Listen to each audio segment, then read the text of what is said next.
কলম্বো টেস্টে বাংলাদেশ দল এখন যে অবস্থায় আছে সেই অবস্থা থেকে জয়ের সম্ভাবনা খুবই ক্ষীণ। এখান থেকে হারই সবচেয়ে পসিবল অপশন মনে হচ্ছে, সবচেয়ে পসিবল রেজাল্ট মনে হচ্ছে অ্যাট দ্য মোমেন্ট।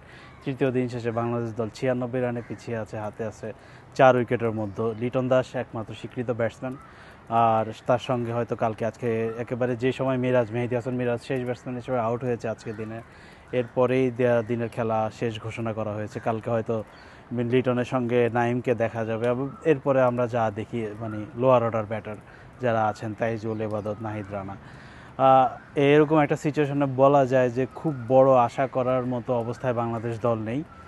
এবং বেসিক্যালি আজকে তৃতীয় দিন শেষে কলম্বোর এসএসসি মাঠে বেসিক্যালি বাংলাদেশের হারের আবহটাই খুবই পরিষ্কার দেখা যাচ্ছে আর কি। আমরা যেখানে দেখতেছি যে প্রেস কনফারেন্স আজকে কামিন্দু মেন্ডিস এসেছেন, তার প্রেস কনফারেন্সে শ্রীলঙ্কার পসিবল উইন নিয়েই সবচেয়ে বেশি কথা হয়েছে।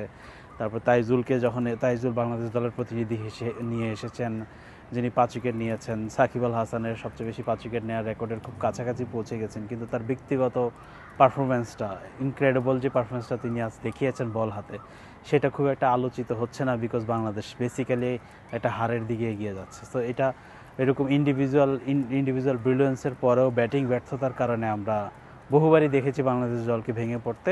এরকমই আরেকটা টেস্ট বলা যায় যে কলম্বো টেস্ট। আমরা প্রথম ইনিংসে যেটা দেখেছি, ব্যাটসম্যানরা সেট হয়ে আউট হয়েছেন। দ্বিতীয় ইনিংসে আমরা একই প্যাটার্ন ফল দেখতে পেলাম, যে ব্যাটসম্যানরা সেট হয়েছে কিন্তু আউট হয়েছে। আজকে অবশ্য একটা যুক্তি ছিল যে দিনের শেষের দিকে বল খুবই শার্প টার্ন করছিল, উইকেটের মাঝখান থেকে উইকেটের দুই পাশ থেকেই বলা যায় যে ভালো শার্প টার্ন করছিল। ওদের স্পিনাররা, অফ স্পিনাররা, লেফট আর্ম স্পিনাররা, প্রভাত জয়সুরিয়া, তানিন্দ্র, সবাই খুব ভালো টার্ন করিয়েছেন এবং ভালো জায়গা থেকে টার্ন করেছেন, খুবই অ্যাকুরেট বোলিং করেছেন, যেটার রেজাল্ট তারা পেয়েছেনও। কিন্তু বাংলাদেশ দলের প্রথম ইনিংসের যে ব্যর্থতা, যেটা এখানে শো হয়েছে আর কি, যেটার কারণে বাংলাদেশ যে সাবস্ট্যান্ডার্ড 247 রানের মতো স্কোর করেছিল প্রথম ইনিংসে, সে কারণে বাংলাদেশ সেখানে পিছিয়ে গেছে। সেই জিনিসটাই এখন এখানে দ্বিতীয় ইনিংসে এসে বাংলাদেশকে হাউন্ড করছে বলা যায় আর কি। সো আমরা সবসময় যে বলি প্রথম ইনিংসে বড় রান করা, সুযোগ পেলে বড় রান করা, সেট হলে বড় রান করা, সেই জিনিসটা আমরা প্রথম ইনিংসও দেখতে পাইনি ব্যাটসম্যানদের কাছ থেকে, দ্বিতীয় ইনিংসও দেখতে পাইনি। বেসিক্যালি এই কারণে আমরা এখন কলম্বো টেস্টে বাংলাদেশ দল বলা যায় যে পরাজয়ের একেবারেই দ্বার প্রান্তে। যেটা আমরা গলে বাংলাদেশকে খুব ভালো করতে দেখেছি, ব্যাটসম্যানরা সেট হয়েছে এবং বড় ইনিংস খেলেছে, যেটা আমরা প্রথম নিশাঙ্কাকে করতে দেখেছি গলে এবং কলম্বোতে, কিন্তু সেটা আমরা বাংলাদেশ দলের ব্যাটারদের কাছ থেকে দেখতে পাইনি। তো এই ইনকনসিস্টেন্ট ব্যাটিংটা আরও একবার বাংলাদেশকে আরও একটি টেস্ট হারের নিয়ে আসলো, দ্বার প্রান্তে নিয়ে এসেছে।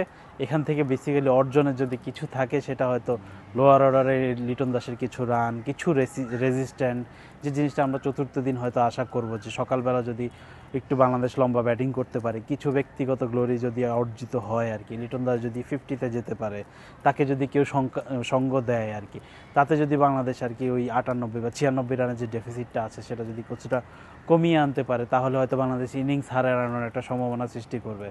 এখন বাংলাদেশের এই মুহূর্তে এই জায়গা থেকে ইনিংস হারানোটাই হবে হচ্ছে সবচেয়ে বড় অর্জন। For more updates, follow us on Facebook, subscribe our YouTube channel, get the latest update on www.daily-sun.com.